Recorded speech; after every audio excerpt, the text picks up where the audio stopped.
बिस्मिल्लाहिर्रहमानिर्रहीम अस्सलामुअलैकुम बेटे, उम्मीद है आप सब लोग खैरवाफियत से होंगे। Welcome back to HEC past paper series, जिसमें हम डिस्कस करने वाले हैं पास पेपर 2024। इससे पहले मैं आपको बता दूं कि हम 2017, 2018 और 2023 तीन पेपर जो हम पास पेपर हैं HEC के वो डिस्कस कर चुके हैं। दरमियान में जो पेपर स्किप हैं जो हमारे पास है 19, 20, 21 और 22, ये जो 4 साल के पेपर हैं, ये आपको पता है हमारे पास कोई भी कंप्लीट पेपर मौजूद नहीं है। पार्ट्स में पेपर हैं, कुछ रैंडम क्वेश्चंस हमारे पास मौजूद हैं। मैंने आप बच्चों से रिक्वेस्ट की थी कि अगर किसी के पास पूरा पेपर है इन सालों में से और विजिबल है अच्छे तरीके से तो वो मुझे सेंड कर दें। बहुत सारे बच्चों ने पास पेपर सेंड किए हैं, लेकिन उनमें से कोई एक बच्चे ने भी इन सालों का प्रॉपर पूरा पेपर मुझे सेंड नहीं किया। तो मैं क्या करूंगा, अभी हम 2024 के बाद तो अपनी मॉक टेस्ट की डिस्कशन पर जाएंगे। हमने हमारे टेस्ट 10 की डिस्कशन रहती है, आप लोग सोल्व कर चुके हैं उसको, हमने उसको डिस्कस करना है। उसके बाद हम आगे अपना सिलसिला मॉक टेस्ट वाला जारी रखेंगे। लेकिन मीन वाइल मैं इंशाल्लाह ताला ये जो हमारे 4 साल के पास पेपर्स का गैप है, मैं इन 4 साल के पास पेपर्स के जितने भी MCQs हमारे पास अवेलेबल हैं, वो 50 हो, 60 हो, 70 हो, 40 हो, जितने भी MCQs हमारे पास मैक्सिमम अवेलेबल हो सकेंगे, मैं उनकी इंशाल्लाह एक पूरी थॉरो वीडियो बना दूंगा, ताकि आपकी अच्छे तरीके से क्या हो जाए, प्रैक्टिस हो जाए और पास पेपर के क्वेश्चन आपके पास सोल्व हो जाए। तो स्टार्ट करते हैं क्वेश्चन नंबर 1 से। HEC past paper 2024, it is the entire geniality. देखिए, जब भी आपने क्वेश्चन सोल्व करना है ना, क्वेश्चन सोल्व करने से पहले आपने स्टेटमेंट लाजमी पढ़नी है। स्टेटमेंट पढ़े बगैर कभी भी आपने क्वेश्चन सोल्व नहीं करना, याद रखिएगा। तो स्टेटमेंट हमें कहता जी, चूज अ लेटर्ड वर्ड और phrase that is most nearly similar. Similar, nearly similar का मतलब क्या है कि हमें क्या ढूंढने के लिए, हमें क्या बताने के लिए कहा गया है, हमें सिनोनिम ढूंढने और बताने के लिए कहा गया है। तो हमारे पास सेंटेंस है, इट इज द एंटायर जीनियलिटी। जीनियलिटी याद रखिएगा, हमारे पास वर्ड निकलता है जीनियल से। जीनियल का वर्ड हमारे पास, इसका एक और सेम मीनिंग वर्ड होता है हमारे पास, कॉर्डियल। ठीक है, एडजेक्टिव चल रहे हैं, नाउन हम इनका बना लेंगे हमारे पास। ठीक है, जैसे आपके पास एक और वर्ड होता है एमिएबल। अब इसका नाउन आप बना ले, जैसे जीनियल से क्या बना, जीनियलिटी। कॉर्डियल से क्या बनेगा, कॉर्डियलिटी। एमिएबल से क्या बनेगा, एमिएबिलिटी। तो हमारे पास जो होता है ना, किसी को दिल से मतलब दावत देना, किसी की दोस्ती में मतलब कि अच्छी नीयत के साथ, साफ नीयत के साथ, खलूसे दिल के साथ। बड़ा अच्छा वर्ड मेरे ज़हन में आ गया, खलूसे दिल के साथ। ठीक है, जीनियलिटी हम किसको बोलते हैं, खलूसे दिल के साथ। ठीक है, सच्चे दिल के साथ। तो हमारे पास सिनोनिम इसका बेटे कौन सा होगा, कोर्डियलिटी। जैसे अक्सर आप वो लिखते हैं ना, इनविटेशन लिखते हैं, लेटर लिखते हैं या एप्लीकेशन लिखते हैं, तो या किसी को इनविटेशन लिखते हैं, खासतौर पे शादी का कार्ड, तो उसमें लिखा जाता है यू आर कोर्डियली इन्वाइटेड। आपको खलूसे दिल से इनवाइट किया जा रहा है, आपको पुरखुलूस तरीके से इनवाइट किया जा रहा है, दिल से इनवाइट किया जा रहा है। तो यहां पर हमारे पास सिनोनिम बेटे इसका कौन सा बनेगा, कोर्डियलिटी। उसके बाद है हमारे पास स्टेपल। स्टेपल याद रखिएगा, हमारे पास वर्ड है और स्टेपल का मतलब हमारे पास क्या होता है, मेन। स्टेपल का मतलब हमारे पास क्या होता है, चीफ। प्रिंसिपल मतलब जो चीज सबसे ज्यादा जरूरी होती है ना, जो सबसे ज्यादा बेसिक होती है। ठीक है, जो हर चीज में होती है, मतलब बेसिक होती है, बेसिक नीड आप उसको बोल रहे हैं, या कोई भी जिस चीज के साथ भी ये वर्ड लिखा हुआ हो। जैसे देखिए, फर्ज करें, मतलब मजाक के लिए मैं आपको बता देता हूँ, जैसे हमारे घरों में आलू जो होते हैं वो एक स्टेपल वेजिटेबल है। स्टेपल वेजिटेबल कैसे है, वो हर सब्जी में चल जाते हैं, और जब कुछ कोई सब्जी और नहीं होती तो फिर अकेले आलू भी पक जाते हैं। तो आप कह सकते हैं कि जो प्याज है, अदरक है, हमारा अनियन है, इसी तरह हमारा टमाटर है, आलू है, ये इनको आप क्या बोल सकते हैं, ये कौन सी वेजिटेबल्स हैं, ये स्टेपल वेजिटेबल्स हैं। तो यहाँ पर हमारे पास है staple food is dash food. अब स्टेपल का मतलब क्या है हमारे पास, staple food is a basic food. जो प्रिंसिपल फूड है, जो मेन फूड, हम उसको क्या बोलेंगे, स्टेपल बोलेंगे। उसके बाद नेक्स्ट क्वेश्चन है हमारे पास, हिज चिल्ड्रन कजोल्ड हिम। देखिए, कजोल्ड याद रखिएगा, कजोल्ड का मतलब होता है किसी से अपनी बात मनवाना। ठीक है, किसी से अपनी बात मनवाना। जब आप किसी से किसी को इस बात पर आमादा कर लेते हैं कि वो आपकी बात माने, इसके लिए हमारे पास वर्ड कौन कौन से होते हैं, हमारे पास कोक्स्ड वर्ड होता है, हमारे पास परसुएडेड वर्ड होता है जब आप किसी को बहला फुसलाकर आप उसे अपनी बात मनवा लेते हैं, देन हम उसको क्या बोलते हैं, कजोल्ड बोलते हैं। ठीक है, बड़ा खूबसूरत वर्ड होता है एंटाइस्ड, एंटाइसिंग वर्ड होता है ना हमारे पास, तो एंटाइज्ड वर्ड होता है। लेकिन ये याद रखिएगा ये बाय फ्लैटरी होता है। बाय फ्लैटरी दो तरह के होते हैं ना, एक तो आप किसी के साथ बातचीत करते हैं लॉजिक पे, रीजन पे, और आप उसको अपनी बात मनवा लेते हैं। लेकिन बाय फ्लैटरी का मतलब क्या है कि आप उसको बहला फुसला कर जब उसे अपनी बात मनवाते हैं ना, तो देन हम उसको क्या बोलते हैं, कोक्स्ड बोलते हैं, परसुएडेड बोलते हैं, एंटाइज्ड बोलते हैं, या कजोल्ड बोलते हैं। तो यहाँ पर हमारे पास करेक्ट सिनोनिम बेटे इसका कौन सा चलेगा, हमारे पास इसका करेक्ट सिनोनिम चलेगा परसुएडेड, अपनी बात मनवाना। उसके बाद है हमारे पास क्वेश्चन नंबर 4, और क्वेश्चन नंबर 4 में हमारे पास है एनर्जी। एनर्जी मैं आपको पहले भी बोल चुका हूं कि एनर्जी हमारे पास क्या होता है बेटे, लॉजिकल रिलेशन होता है बिटवीन टू वर्ड्स। दो वर्ड्स के दरमियान जो लॉजिकल रिलेशन है ना, वो हमें ढूंढना होता है। जैसे देखिए, rifle is a sort of gun, ठीक है, इसको हम क्या बोलते हैं, इसको हम काइंड या टाइप एनर्जी बोलते हैं। काइंड या टाइप एनर्जी क्या होता है, जिसमें आपको किसी चीज की टाइप पूछी गई होती है या काइंड पूछी गई होती है। जैसे यहाँ पर राइफल क्या है, rifle is a type of gun, rifle is a kind of gun, एक तरह की गन को हम क्या बोलते हैं, राइफल बोलते हैं। ठीक है, अब देखिए यही हम रूल, यही रिलेशन हम बाकी सब पर अप्लाई करेंगे। Atom is a kind of nucleus, बिल्कुल भी ऐसा नहीं है, nucleus is a part of atom, I think so. Cave is a kind of mountain, cave is not a kind of या type of mountain, cave gap होता है mountain के दरमियान। उसके बाद house is a kind of home, ये बिल्कुल भी ऐसा नहीं है, हाउस और होम एक दूसरे का क्या है, सिनोनिम है। Peach is a kind of fruit, जिस तरह rifle is a type of gun, इसी तरह peach is a type of fruit. तो जिसके ऊपर हमारा लॉजिकल रिलेशन फिट बैठता है ना, वो हमारे पास क्या है, हमारा करेक्ट ऑप्शन है। जिस तरह हमारे पास rifle is a type of gun, इसी तरह हमारे पास peach is a type of fruit. उसके बाद हमारे पास नेक्स्ट क्वेश्चन है इंपोर्ट और एक्सपोर्ट। अब इंपोर्ट एक्सपोर्ट आप समझते हैं एक दूसरे का क्या है, ऑपोजिट है। ठीक है, ऑपोजिट का मतलब आप इसको ऑपोजिट बोल सकते हैं, आप इसको एंटोनिम बोल सकते हैं। ठीक है, अब देखिए इंपोर्ट का मतलब क्या होता है, जो चीज आप बाहर से मंगवा रहे होते हैं, और एक्सपोर्ट का मतलब क्या होता है, जो चीज आप बाहर भेज रहे होते हैं। अब हमने जो लॉजिकल रिलेशन बनाया ना, वो ये बनाया है कि ये दोनों एक दूसरे का क्या है, दोनों एक दूसरे का क्या है, लॉजिकल रिलेशन क्या बनता है कि एक दूसरे का क्या है, ऑपोजिट है, एक दूसरे का एंटोनिम है।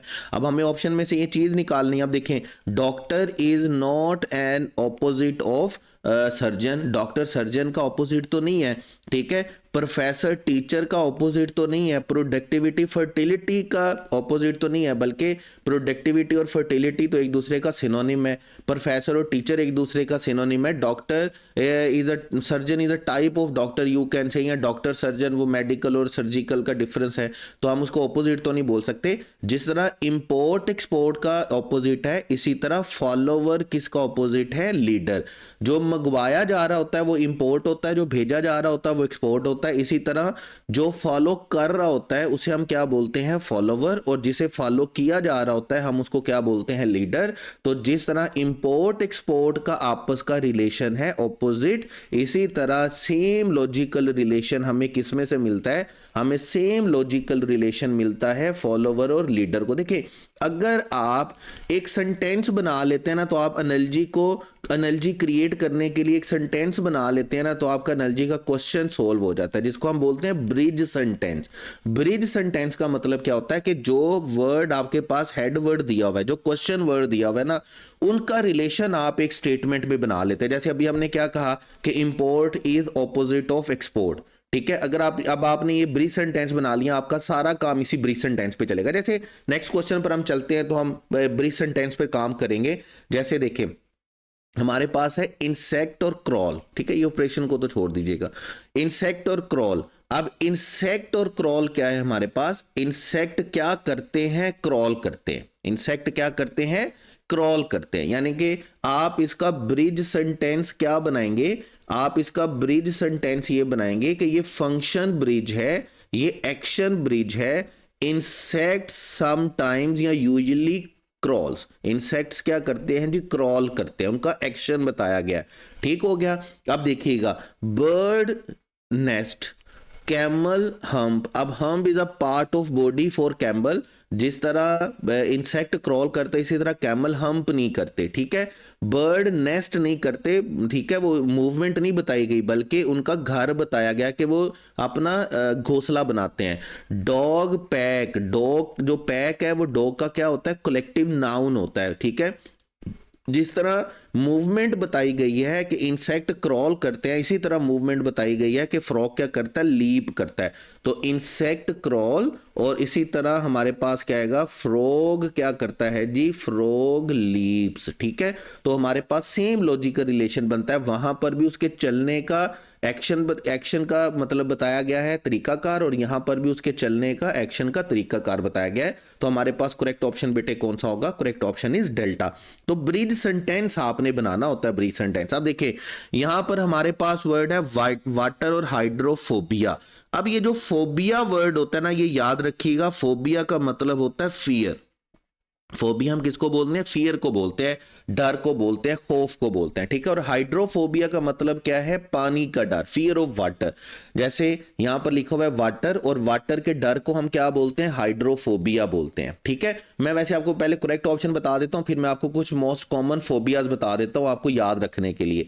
अब जैसे देखिए, जिस तरह वाटर के डर को हाइड्रोफोबिया बोलते हैं, इसी तरह लाइट के डर को हम क्या बोलते हैं, फोटोफोबिया बोलते हैं, ठीक है। क्या बोलते हैं, फोटोफोबिया। ये बाकी जो वर्ड्स आपके पास लिखे हुए ना, क्लॉस्ट्रोफोबिया, क्लॉस्ट्रोफोबिया याद रखिएगा। क्लॉस्ट्रोफोबिया होता है fear of being in enclosed space, ठीक है, इन इनक्लोज्ड स्पेस, किसी बंद जगह पर रहने का मतलब इनक्लोज स्पेस। यानी कि कुछ लोग होते हैं ना, उनको एलिवेटर से डर लग रहा होता है, लिफ्ट से डर लगता है, बंद कमरा जहां पर खासतौर पर कोई खिड़की नहीं होती उस कमरे से डर लगता है, या कोई भी बंद जगह जहां से निकलने का कोई रास्ता नहीं होता ना, उनको इनक्लोज्ड स्पेस से डर लगता है, तंग जगह से डर लगता है। फिर जीनोफोबिया याद रखिएगा, जीनोफोबिया बोलते हैं फियर ऑफ स्ट्रेंजर्स, और खास तौर पर फियर ऑफ स्ट्रेंजर्स, और ख़ास तौर पर फियर ऑफ क्या होगा, फॉरेनर्स, दूसरे मुल्क के लोगों से जो आपको खौफ आता है ना, कुछ लोगों को, हम उसको क्या बोलते हैं, जीनोफोबिया बोलते हैं, ठीक है। उसके बाद है अगोराफोबिया। अगोराफोबिया होता है किसी ऐसी जगह का डर। अगोराफोबिया क्या होता है, जैसे यहाँ पे लिखा हुआ है, फियर ऑफ ओपन और क्राउडेड प्लेसेस, ऐसी जगह का डर जहां पर बहुत सारे लोगों का हजूम होता है, जहां पे बहुत ज्यादा लोग होते हैं, उसको हम क्या बोलते हैं, अगोराफोबिया। तो मैंने क्या किया ना, मैंने आपके लिए 12-15 जो फोबियाज हैं वो लिखे हैं। जैसे इनको याद कर लीजिएगा, वो कैब को बेहतर बनाने के लिए कभी लिखना पड़ जाए तो क्वेश्चंस के अलावा भी, एनर्जी के अलावा भी बड़े खूबसूरत क्वेश्चन मतलब वर्ड्स हैं यूज करने के लिए। आपके पास है एक्रोफोबिया। एक्रोफोबिया हम किसको बोलते हैं, फियर ऑफ हाइट को। उसके बाद अरेक्नोफोबिया हम किसको बोलते हैं, फियर ऑफ स्पाइडर्स को। क्लस्ट्रोफोबिया अभी हम जैसे बात कर रहे थे, क्लोज्ड और स्मॉल स्पेसेस के फियर को हम बोलते हैं। उसके बाद ओफिडियोफोबिया हम किसको बोलते हैं, फियर ऑफ स्नेक्स को बोलते हैं। साइनोफोबिया हम किसको बोलते हैं, फियर ऑफ डॉग्स को बोलते हैं। आस्ट्राफोबिया हम किसको बोलते हैं, fear of thunder and lightning, ठीक है। उसके बाद हमारे पास है ट्राइपानोफोबिया, फियर ऑफ नीडल्स और इंजेक्शन। हर एक को ही होता है ये, लेकिन कुछ लोगों को बहुत ही ज्यादा होता है, इसलिए उनका फोबिया बन जाता है। मतलब ये वो चीजें जिनसे डरता हर कोई है। जैसे ऐसा कोई नहीं है कि हाइट से कोई नहीं डरता होगा, लेकिन ऐसा बंदा जिसने जो मतलब उसके सर पे सवार हो जाता है ये खौफ, और वो किसी सूरत भी हाइट को मतलब नहीं कर सकता, फेस नहीं कर सकता, उसको हम क्या बोलेंगे, उसको क्या है, एक्रोफोबिया है। तो ये कुछ फोबियाज हैं, इनको अच्छे तरीके से पढ़ लीजिएगा, अच्छे तरीके से याद कर लीजिएगा। उसके साथ अच्छा देखेंगे, फोबियाज के साथ ना एक और वर्ड आपके पास होता है, मैनिया। मैनिया हम किसको बोलते हैं, किसी भी चीज को सर पर सवार कर लेना, ठीक है। मतलब एक्सेसिव हैबिट आप जिसको बोलते हैं, एक्सेसिव मतलब ऐसी आदत जो अच्छी है बुरी है लेकिन वो छूट नहीं रही, किसी चीज को सर पे सवार कर लेना, ठीक है। जैसे हम बोलते हैं पायरोमैनिया। पायरोमैनिया हम क्या होता है कि बहुत सारे लोग होते हैं जिनको चीज़ें जलाने का मेनिया होता है, मतलब दिमाग थोड़ा ख़राब हुआ तो चीज़ें जलाना शुरू कर देते हैं, ठीक है। क्लेप्टोमेनिया, आपने मुझे एग्जैक्ट फिल्म याद नहीं है, हॉलीवुड मूवी मैंने काफ़ी अर्सा पहले देखी, तो उसमें वो बोलता है कि मेरी जो आंट है उसको क्लेप्टोमेनिया, हाँ बल्कि मुझे याद आया, ब्रेकिंग बैड जो सीज़न है, ब्रेकिंग बैड जो सीज़न है उसमें जो वो प्रोफेसर की सिस्टर इन लॉ जो साली होती है, वो जो पुलिस वाले की जो बीवी होती है, उसको क्लेप्टोमेनिया होता है, मैनिया फॉर स्टीलिंग, चीज़ें चोरी करने का मैनिया होता है, मतलब सर पे सवार होता है भूत उनके, ठीक है, मतलब आदत होती है इन लोगों को ये फजूल किस्म की आदतों की। मेगैलोमेनिया क्या बोलते हैं? मैनी ऑफ पावर, ग्रेटनेस और ग्रैंड आइडियाज। जो लोग इस तरह की सर पे सवार किया हुआ होता है चीज़ों को, उसको हम क्या बोलते हैं? मेगैलोमेनिया। ये जितने भी मैनियाज हैं इनको भी अच्छे तरीके से देख लीजिएगा, अच्छे तरीके से पढ़ लीजिएगा, रट्टा मार लीजिएगा। नोट्स तो मैंने आपको शेयर कर ही देने उसमें अपने व्हाट्सएप लिंक में, तो ये जब होगा या जब शेयर होंगे तो इनको अच्छे तरीके से इन वर्ड्स को देख लीजिएगा। उसके बाद आगे चलेंगे जी, लीन और थीन। देखें ये हमारे पास क्या है, ये हमारे पास सिनोनिम है, और मैंने आपको क्या कहा कि अगर आपने क्या बना दिया, सिनोनिम है जिसको हम क्या बोलते हैं? Same meaning words. अगर आपने इनका ब्रिज सेंटेंस बना लिया ना, तो फिर आपके लिए एनालॉजी आसान हो जाती है। देखिए इसका ब्रिज सेंटेंस आपके पास क्या बनेगा कि लीन इज आल्सो कॉल्ड, लीन को क्या कहा जाता है जी? लीन को थिन भी कहा जाता है, मतलब लीन को क्या कहा जाता है? थिन भी, ठीक है। Light is also called heavy, ऐसा बिल्कुल भी नहीं है, ऑपोजिट है। Strong is also called feeble, feeble मैं आपको बता दूं हम किसको बोलते हैं? वीक को बोलते हैं, कमजोर को बोलते हैं। स्ट्रॉन्ग और फीबल एक दूसरे का ऑपोजिट है।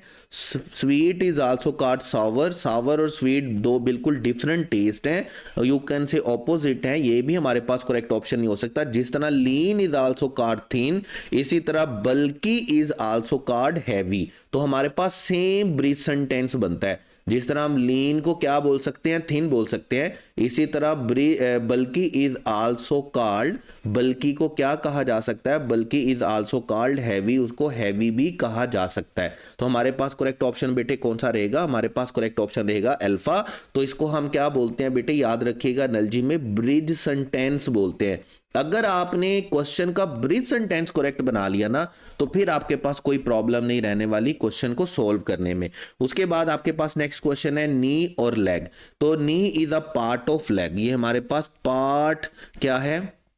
पार्ट एनालॉजी है, ठीक है। जब आप एक चीज का पार्ट बताते हैं, knee is a part of leg, ठीक है। इसी तरह head is not a part of hair, rather hair is a part of head, आप कह सकते हैं। Pupil is part of eyes, ठीक है, ये है बिल्कुल। इसी तरह elbow is a part of arm, तो हेड और हेयर तो नहीं हो सकता, लेकिन पीपल आई जरूर हो सकता है। Throat is also a part of नेक। अब देखिए ये तीन वर्ड्स हमारे पास सामने आ गए। Elbow is a part of arm, pupil is a part of eyes, और throat is a part of neck. लेकिन जो एनालॉजी, जो रिलेशन नी और लेग का है ना, वो सिर्फ और सिर्फ किसका है? एल्बो और आर्म का है। ये पार्ट भी है और उसको हेल्प करता है क्या करने में? मूवमेंट में। ये हेल्प करता है उसके जॉइंट को, जॉइंट में, मतलब जॉइंट देता ना उसको हेल्प करने के लिए, मतलब मूवमेंट करने के लिए, मूव करने के लिए। तो पीपल आई नॉट मतलब इज डेट, ये दोनों इस तरह क्लोज नहीं है जिस तरह एल्बो और आर्म है। तो हमारा करेक्ट ऑप्शन बेटे कौन सा रहेगा? एल्बो और आर्म। जिस तरह नी और लेग है, इसी तरह सेम रिलेशन जो बनता है हमारे पास, वो किसका बनता है? एल्बो और आर्म का। उसके बाद हमारे पास है न्यू और न्यू। देखिए यहां पर जो हमारे पास एनालॉजी क्रिएट होती है वो है साउंड एनालॉजी। साउंड एनालॉजी का मतलब है प्रोनंसिएशन। दोनों की प्रोनंसिएशन सेम है, दोनों के स्पेलिंग डिफरेंट है, दोनों के मीनिंग डिफरेंट है, जिसको हम क्या बोलते हैं? जिसको हम होमोफोन्स बोलते हैं। जिसको आप याद करते हैं, अगर आपको याद हो, आप होमोफोन्स बोलते हैं। जिसको आप याद करते हैं, याद हो आपको, पेयर ऑफ वर्ड्स के लिए, आप पेयर ऑफ वर्ड्स के लिए याद करते हैं ना इनको, ठीक है, जिनके स्पेलिंग डिफरेंट होते हैं, जिनका मीनिंग डिफरेंट होता है, लेकिन साउंड सेम होता है। तो जिस तरह न्यू और न्यू है, सेम साउंड है, इसी तरह सेम साउंड हमारे पास कौन सा है? सी और सी है। जिस तरह वो एक दूसरे का होमोफोन है, इसी तरह ये भी एक दूसरे का क्या है? होमोफोन है। तो करेक्ट ऑप्शन हमारे पास बेटे कौन सा चलेगा? डेल्टा। उसके बाद हमारे पास है रीडिंग कंप्रीहेंशन। और रीडिंग कंप्रीहेंशन का 2023 में हमने देखा था, 2023 में गालबन आपका जो पैराग्राफ था वो 300 वर्ड से 350 या 400 के करीब था, वर्ड्स के करीब था। लेकिन 2024 में ये पैराग्राफ थोड़ा शॉर्ट दिया गया है, बहुत ज़्यादा लंबा नहीं है। 2023 में ये बहुत ज़्यादा लेंथी था। तो आपने क्या करना है, उसी तरह मैंने वीडियो की डिस्क्रिप्शन में क्या किया था, आपके रीडिंग कंप्रीहेंशन के आंसर्स लिख दिए थे। तो मैं इस वीडियो की डिस्क्रिप्शन में भी इस जो रीडिंग कंप्रीहेंशन के क्वेश्चन है इनके आंसर लिख दूंगा। आपने बड़े अच्छे बच्चों की तरह क्या करना है, इस पैराग्राफ को पढ़ना है, अच्छे तरीके से देखना है, और आपके जो क्वेश्चन हैं, ये क्वेश्चन आपके सामने है, क्वेश्चन 11, क्वेश्चन 12, उसके बाद आपके पास आएंगे क्वेश्चन 13, क्वेश्चन 14 और क्वेश्चन 15। ठीक है, आपने इन पांचों क्वेश्चंस को पैराग्राफ पढ़ना है। यहां पर इसको पॉज कर लें, यहां पर करना है, यहां पे कर लीजिएगा, या जब मैं इसको व्हाट्सएप चैनल पे शेयर करूंगा तब कर लीजिएगा। मैं इन 5 क्वेश्चंस के आंसर्स को क्या करूंगा, इस वीडियो की डिस्क्रिप्शन में दे दूंगा। अब वीडियो की डिस्क्रिप्शन में देने का फायदा क्या होगा, एक तो आपको मेरे से मांगना नहीं पड़ेंगे कि सारे इनके करेक्ट ऑप्शन बता दें, ऑटोमेटिकली जब भी आपने देखने होंगे आप वीडियो डिस्क्रिप्शन में देख लीजिएगा। दूसरा क्या होगा कि आपकी एक पैराग्राफ की प्रैक्टिस हो जाएगी। प्रैक्टिस का मतलब क्या, ये प्रैक्टिस भी किसकी है, ये पास पेपर की प्रैक्टिस है। तो आपको पता चल जाएगा कि मुझे पास अगर मैं 2024 का पेपर देता तो मैं पैराग्राफ में मेरे कितने क्वेश्चन ठीक होते हैं। आपको डिफिकल्टी लेवल का पता चल जाता है, आपको क्वेश्चन सोल्व करने का सलीका आ जाता है। तो ये 5 क्वेश्चन आपने खुद सोल्व करने हैं। ठीक है, यहां पे पॉज करके करने हैं तो यहां पे पॉज करके कर लीजिएगा, या जब मैं व्हाट्सएप लिंक में इसको शेयर करूंगा वहां से कर लीजिएगा। और फिर आपने वीडियो डिस्क्रिप्शन में से इसके करेक्ट ऑप्शंस देखने हैं, अपने आंसर्स को टैली करना है और मुझे कमेंट में जरूर बताना है कि आपके करेक्ट ऑप्शन कितने कितने ठीक हुए हैं। ठीक है, बताते नहीं है आप लोग। उसके बाद हमारे पास है next question, question 16। They said that they dash there admission fee next week. अब देखें, पहली बात तो यह है कि हमारा सेंटेंस स्टार्ट किससे हो रहा है, पास्ट से। जब हमारा सेंटेंस क्या फर्स्ट क्लॉज पास्ट में होता है तो इसका मतलब है second must be in past. तो 2 ऑप्शन तो हमारे वैसे ही उड़ जाते हैं। कौन कौन से, सबमिट और विल सबमिट। चूंकि सेंटेंस देखें, मैंने आपको पैरेलल स्ट्रक्चर में क्या बताया, मैंने बताया कि अगर आपके सेंटेंस का फर्स्ट पार्ट प्रेजेंट में हो तो सेकंड किसी भी टेंस में हो सकता है। मतलब सेकंड प्रेजेंट में हो सकता है, पास्ट में हो सकता है, फ्यूचर में हो सकता है। अगर आपके सेंटेंस का फर्स्ट पार्ट फ्यूचर में हो तो सेकंड किस में होगा, सेकंड प्रेजेंट में हो सकता है, सेकंड पास्ट में हो सकता है, लेकिन याद रखिएगा सेकंड फ्यूचर में कभी नहीं होगा। एक ही सेंटेंस की दोनों क्लॉजेस को हम फ्यूचर में नहीं लिखते। और अगर सेंटेंस का फर्स्ट पार्ट पास्ट में होगा तो second must be in past. Second को हमने किस में लिखना है, पास्ट में लिखना है। लेकिन अगर सेंटेंस का फर्स्ट पार्ट पास्ट में होगा, सेकंड वन में कोई यूनिवर्सल ट्रूथ होगा, तो फिर आपने याद रखना है यूनिवर्सल ट्रूथ को आपने हमेशा किस में लिखना है, प्रेजेंट में लिखना है। ठीक है, फिर उसके साथ आपने याद रखना है अगर सेंटेंस का फर्स्ट पार्ट पास्ट में हुआ, सेकंड में आपके पास कैन हुआ तो आपने कैन को रिप्लेस कर देना है किसके साथ, कुड के साथ। और अगर आपके सेंटेंस में मे हुआ तो मे को आपने रिप्लेस कर देना है बेटे किसके साथ, माइट के साथ, उनकी पास्ट फॉर्म में ले जाना है। अगर सेंटेंस का फर्स्ट पार्ट पास्ट में हुआ और सेकंड पास्ट में फ्यूचर है, यानी कि आपके पास विल शैल है, तो विल शैल को आपने बेटे किस में लेके जाना है, आपने वुड में लेकर जाना है या किस में लेकर के जाना है, शुड में लेकर के जाना है। तो ये आपने याद रखना है। इनको हम बोलते हैं पैरेलल स्ट्रक्चर। सेंटेंस की फर्स्ट क्लॉज की वजह से हम सेकंड क्लॉज को देखते हैं। हम देखें यहां पे सेड आ गया तो पहली बात तो तय होगी कि सेंटेंस का फर्स्ट पार्ट पास्ट में है तो second must be in past. अब पास्ट में आपके पास कीवर्ड लिखा हुआ है नेक्स्ट वीक। नेक्स्ट वीक आप सब जानते हैं कि कौन से टाइम का कीवर्ड होता है हमारे पास, फ्यूचर का।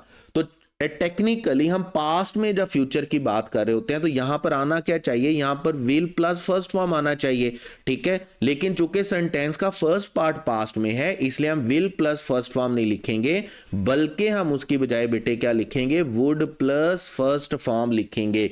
जब हम पास्ट में फ्यूचर की बात करते हैं, जैसे अभी मैं आपको बता रहा हूं कि अगर आपके सेंटेंस का फर्स्ट क्लॉज पास्ट में होगा, सेकंड में फ्यूचर आना है, विल शैल आना है, तो आपने विल शैल नहीं लिखना बल्कि क्या लिखना, वुड और शुड लिखना है। तो यहां पर जो हमारा करेक्ट ऑप्शन बेटे चलेगा, हमारा करेक्ट ऑप्शन कौन सा चलेगा, वुड सबमिट। ठीक है, याद रखना है सेंटेंस का फर्स्ट पार्ट पास्ट में हो तो second must be in past, यहां पर फ्यूचर आना चाहिए और फ्यूचर को हम चेंज करेंगे, ट्रांसफॉर्म करेंगे किसके साथ, वुड प्लस फर्स्ट फॉर्म के साथ। उसके बाद हमारे पास question number 17। Some students showed better results dash they had worked really hard. अब देखें, फर्ज करें अब अगर मैं यहां पर लिखता हूं बिकॉज, ठीक है। अगर मैं यहाँ पर लिखता हूँ, देखिए हम बिकॉज से शुरू नहीं करते हम, मैं यहाँ से लिखता हूँ, मैं यहाँ पर लिखता हूँ हाउ एवर। हाउ एवर का मतलब आप जानते हैं, हम हाउ एवर को यूज़ करते हैं क्या करने के लिए, कंट्रास्ट बताने के लिए, ठीक है। जैसे सेंटेंस है some student show better result, कुछ स्टूडेंट्स ने बड़ा अच्छा रिजल्ट शो किया, However they had worked really hard। अब however तो यहाँ पर फिट ही नहीं होता, कंट्रास्ट तो हम बता ही नहीं रहे।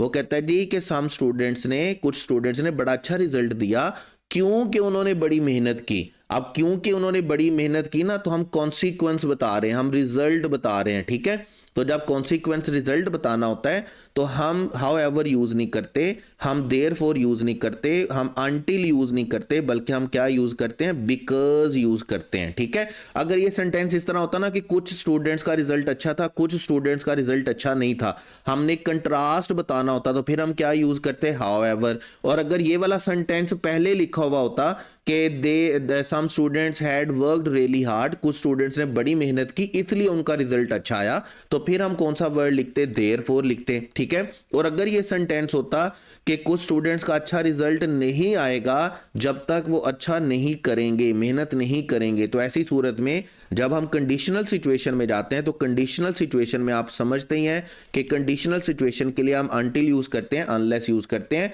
यहां पर हम कह रहे हैं कि इनका रिजल्ट इसलिए अच्छा रहा क्योंकि उन्होंने बड़ी मेहनत की, इसलिए हमारे पास करेक्ट ऑप्शन बेटे कौन सा चलेगा, बिकॉज। उसके बाद नेक्स्ट सेंटेंस है हमारे पास सम चिल्ड्रन जंप्ड डैश, ठीक है। अब आप जानते ही हैं हमारे पास जो प्रेपोजिशंस हैं, हमारे पास प्रेपोजिशंस दो तरह की होती हैं, याद रखिएगा, ठीक है। प्रेपोजिशन मूवमेंट के लिहाज से हमारे पास दो तरह की होती हैं, ठीक है। एक हमारे पास होती हैं डायनामिक प्रेपोजिशंस, एक हमारे पास क्या होती हैं, डायनामिक प्रेपोजिशंस, और एक हमारे पास होती हैं स्टैटिक प्रेपोजिशंस, ठीक है। वैसे जैसे हमारे पास डायनामिक वर्ब होता है और स्टैटिक वर्ब होता है, जैसे देखिए हमारे पास क्या होता है, हमारे पास वर्ब भी दो तरह के होते हैं मूवमेंट के लिहाज से। एक हमारे पास होता है डायनामिक वर्ब। डायनामिक वर्ब क्या होता है, ये वो वर्ब होता है जिसमें एक्टिविटी इन्वॉल्व होती है। एक्टिविटी इन्वॉल्व होने का मतलब क्या है, जिसमें एक्शन मूवमेंट इन्वॉल्व होती है, ठीक है। जैसे हम बोलते हैं प्ले, जैसे हम बोलते हैं रन। अब ये जो प्ले रन है इसमें एक्टिविटी हो रही होती है, लेकिन दूसरे तरह के वर्ब हमारे पास होते हैं स्टैटिक वर्ब। स्टैटिक वर्ब वो होते हैं जिसमें हम स्टेट बता रहे होते हैं, ठीक है, हम कोई फीलिंग बता रहे होते हैं, हम कोई थॉट बता रहे होते हैं, इनमें कोई एक्टिविटी नहीं होती। जैसे देखिए हम बोलते हैं न्यू, अब हम बोलते हैं थिंक, हम बोलते हैं कंसिडर। अब ये जो वर्ड्स हैं इनमें कोई एक्टिविटी, कोई मूवमेंट इन्वॉल्व नहीं है, स्टेट ऑफ माइंड है, फीलिंग है, थॉट है। इसी तरह हमारे पास प्रेपोजिशन भी दो तरह की होती है, डायनामिक और स्टैटिक। स्टैटिक प्रेपोजिशन हमारे पास कौन सी होती हैं, इन और ऑन, और डायनामिक प्रेपोजिशन हमारे पास कौन सी होती हैं, इन टू और ऑन टू। याद रखिएगा जिस एक्शन में हमारा सब्जेक्ट एक पॉइंट से दूसरे पॉइंट पर चला जाए ना, ठीक है, एक पॉइंट से सफर करके दूसरे पॉइंट पे चला जाए, तो उसके लिए हम डायनामिक प्रेपोजिशंस यूज करते हैं, जिसमें जंप्ड हमारे पास एक प्रेपोजिशन है। मैं अगले अपने किसी मॉक टेस्ट में इंशाल्लाह इसका एक दो क्वेश्चन आपको देकर डायनामिक के, तो बहुत सारे वर्ड्स आपको बताने वाला हूं जिनके साथ कौन कौन सी प्रेपोजिशन आएंगी, इन टू आएंगी। यहां के लिए आपने याद रखना है, क्योंकि जंप क्या होता है, जब आप जंप रिवर में जंप करते हैं, सी में जंप करते हैं, स्विमिंग पूल में जंप करते हैं, तो हमारा सब्जेक्ट क्या होता है, एक पॉइंट से दूसरे पॉइंट तक जा रहा होता है ना, तो हम इसलिए डायनामिक प्रेपोजिशन यूज करेंगे, जंप्ड इनटू। हमारे पास करेक्ट ऑप्शन बेटे कौन सा रहेगा, करेक्ट ऑप्शन इज चार्ली। मैंने अभी आपको बोला कि नेक्स्ट किसी मॉक टेस्ट में मैं इंशाल्लाह आपको दो तीन क्वेश्चंस दे के आपको डिटेल से जितने भी वर्ड्स के साथ इनटू आता होगा ना, ऑन टू आता होगा, इनटू आता होगा, वो मैं आपको बता दूंगा। फिलहाल के लिए आपने ये याद रखना है कि प्रेपोजिशंस दो तरह की होती हैं, static preposition, dynamic preposition. Static कौन कौन सी होती हैं, इन ऑन, और डायनामिक कौन सी होती हैं, इन टू और ऑन टू। तो यहां पर जंप हमारे पास डायनामिक प्रेपोजिशन, डायनामिक एक्शन है, तो इसके लिए हम डायनामिक प्रेपोजिशन यूज करेंगे which is into. Correct option हमारे पास कौन सा चलेगा, चार्ली। उसके बाद हमारे पास नेक्स्ट क्वेश्चन है बेटे, द टीचर वाज सेटिस्फाइड। याद रखिएगा जब भी आप सेटिस्फाइड की बात करते हैं तो सेटिस्फाइड के साथ, जब आप इस सेटिस्फाइड की बात करते हैं तो आप सेटिस्फाइड के लिए कौन सा प्रेपोजिशन यूज करते हैं, विद का, ठीक है।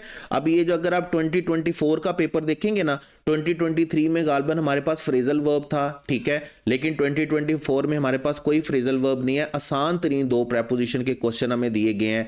एक क्वेश्चन हमें प्रेपोजिशन का कौन सा दिया गया है, जंप्ड इनटू, और एक हमें प्रेपोजिशन का कौन सा क्वेश्चन दिया गया है, एक हमें दिया गया है सेटिस्फाइड विद, ठीक है।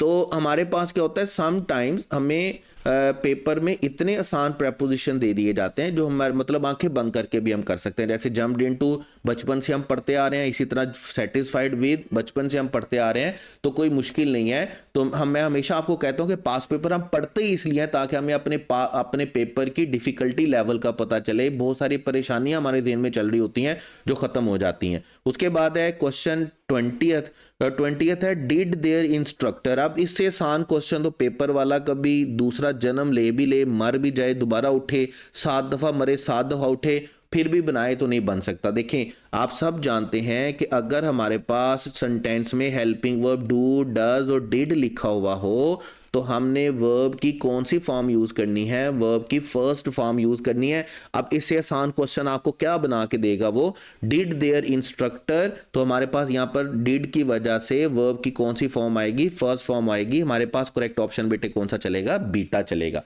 ठीक है। तो हम क्या करते हैं, हम फॉर्म ऑफ वर्ब को मतलब हेल्पिंग वर्ब की पहचान बना लेते हैं कि इसके साथ कौन सी फॉर्म। जैसे अभी मैं अगर आपसे बोलूं कि हैज़ के साथ, हैव के साथ, हैड के साथ परफेक्ट टेंसेस में कौन सी फॉर्म आनी है, तो डेफिनेटली हैज़, हैव, हैड के साथ वर्ब की कौन सी फॉर्म आनी है, थर्ड फॉर्म आनी है। इसी तरह अगर मैं आपसे बोलता हूं कि बेटे हैज़ बीन, हैव बीन और हैड बीन के साथ आपके पास कौन सी फॉर्म आनी है, तो वहां पर भी डिपेंड करता है कि आपका सेंटेंस एक्टिव है या पैसिव है, ठीक है। क्योंकि अगर एक्टिव होगा तो डेफिनेटली वो परफेक्ट कॉन्टिन्यूअस होगा, और अगर वो परफेक्ट कॉन्टिन्यूअस है तो परफेक्ट कॉन्टिन्यूअस के लिए आपने वर्ब की आईएनजी फॉर्म लिखनी है, और अगर आपके पास वो पैसिव वॉइस है तो फिर वो आपके पास परफेक्ट के पैसिव वॉइस है, फिर आपको वर्ब की थर्ड फॉर्म लिखनी है। इसी तरह यही मामला आपके पास किसके साथ है, इज, एम, आर। यही वजह मैं आपको ये कहता रहता हूं कि आपको लाजमी तौर पर पता होना चाहिए कि आपका सेंटेंस एक्टिव है या पैसिव है। अब जैसे देखें, इज, एम, आर के साथ अगर आपका सेंटेंस एक्टिव है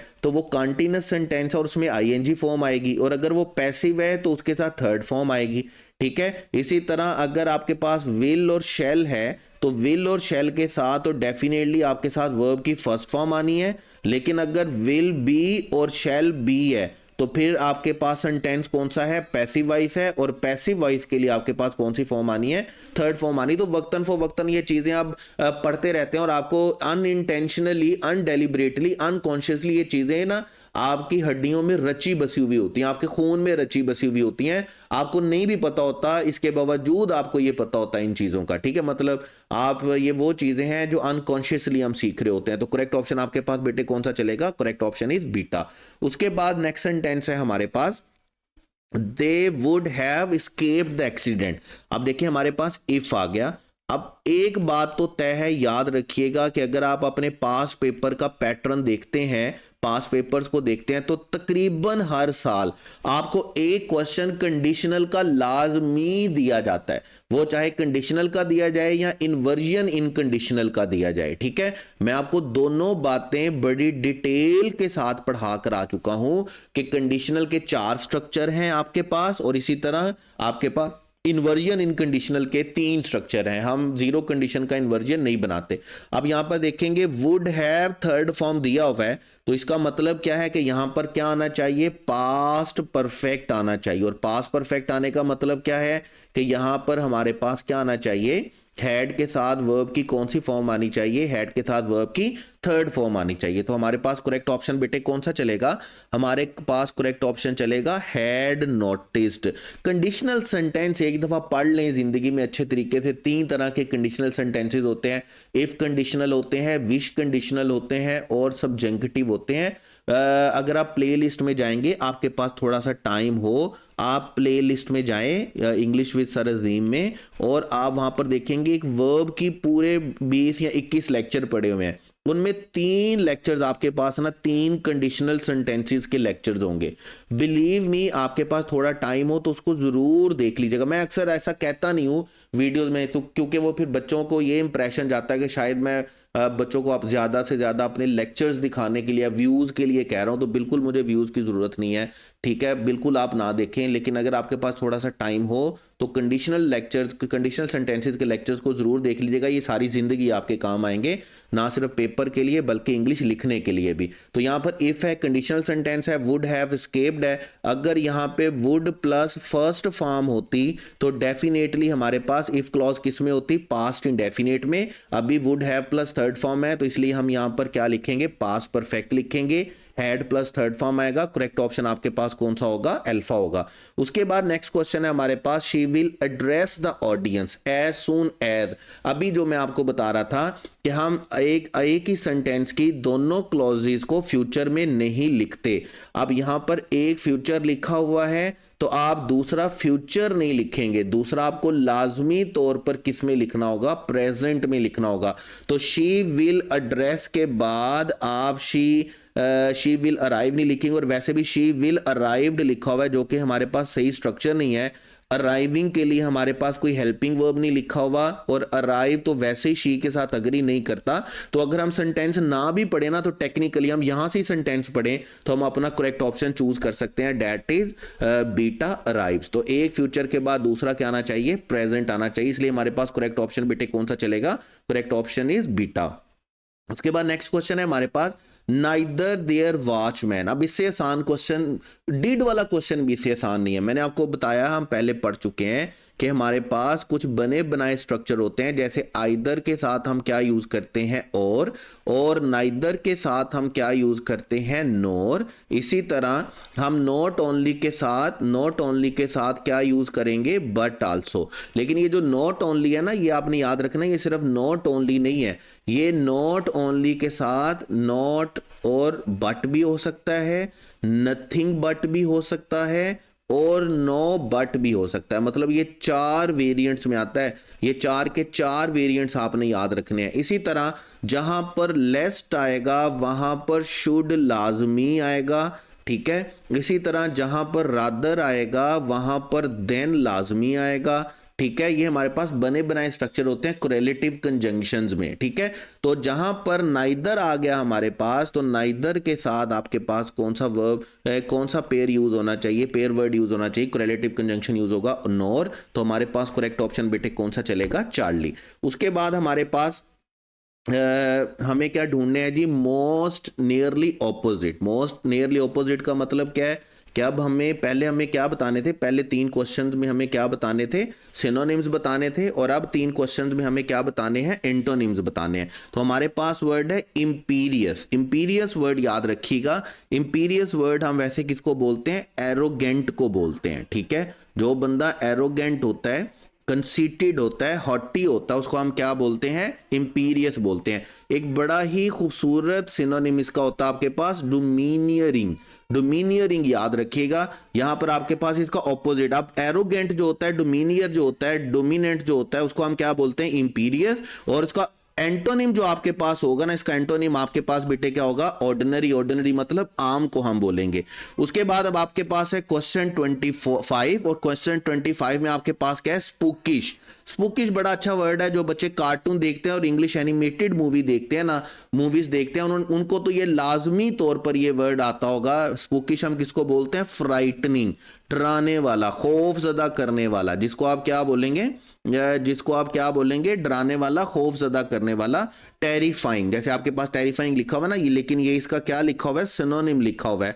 हमें इसका क्या चाहिए, हमें इसका ऑपोजिट चाहिए। तो स्पूकिश का मतलब होता है टेरिफाइंग या फ्राइटनिंग, इसका ऑपोजिट हमारे पास क्या होगा, नॉर्मल। नॉर्मल मतलब जो डराने वाला, टेरिफाई करने वाला नहीं, जो नॉर्मल चीज है, जिसे डर नहीं लगता। उसके बाद आखिरी क्वेश्चन है गालबन आपके पास, question 26, all these mishaps are indicating the imminent। imminent word हम बार बार पढ़ते आ रहे हैं, और imminent का मतलब हमारे पास क्या होता है, अपकमिंग को हम बोलते हैं आने वाले को बोलते हैं, जिसको हम बोलते हैं ना उर्दू में, आप एक वर्ड बोलते हैं मुसल्लत होना।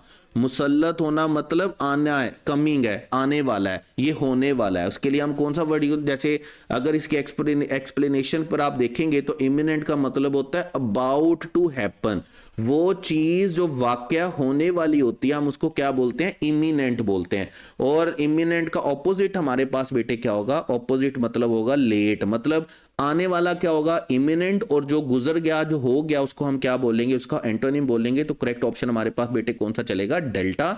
और ये है बेटे आपके पास ये है आपके पास HEC past paper 2024। I hope so कि आपको सीखने के लिए, देखने के लिए काफ़ी सारा कुछ मिला होगा। फिर हम इसके बाद इंशाल्लाह अपने मॉक टेस्ट पे आएंगे, और मॉक टेस्ट 10 से जो आपकी जो प्रेपरेशन होगी ना, खास तौर पर ग्रामर के हवाले से, मुझे इतने बच्चों के मैसेजेस आ रहे हैं कि सर ग्रामर ले डूबेगी हमें, सर ग्रामर समझ में नहीं आ रही, सर हम ग्रामर नहीं कर पा रहे, ग्रामर में बहुत गलतियां हो रही हैं। तो इंशाल्लाह ताला ये मेरा आपसे वादा रहा कि मॉक टेस्ट 10 से इंशाल्लाह ताला, मॉक 10 टेस्ट आपने किया ही होगा, आपने देखा होगा कि उसमें ग्रामर के क्वेश्चन थोड़े ज़्यादा हैं। मॉक 10 टेस्ट से इंशाल्लाह ताला आपकी जो प्रेपरेशन होगी उसको हम चौथा पांचवा गियर लगाने के बजाय हम उसको 8वां 10वां गियर लगा रहे हैं। एंड इट विल बी इंशाल्लाह इंशाल्लाह एक्स्ट्रा ऑर्डिनरी आपके लिए होगी इंशाल्लाह। और ये था बेटे आपके पास HEC पास पेपर। अपनी दुआओं में याद रखिएगा, खुश रहें, बाश रहें, मेहनत करते रहें, कोशिश करते रहें। गुड नाइट, अल्लाह हाफिज, टेक केयर, बाय बाय।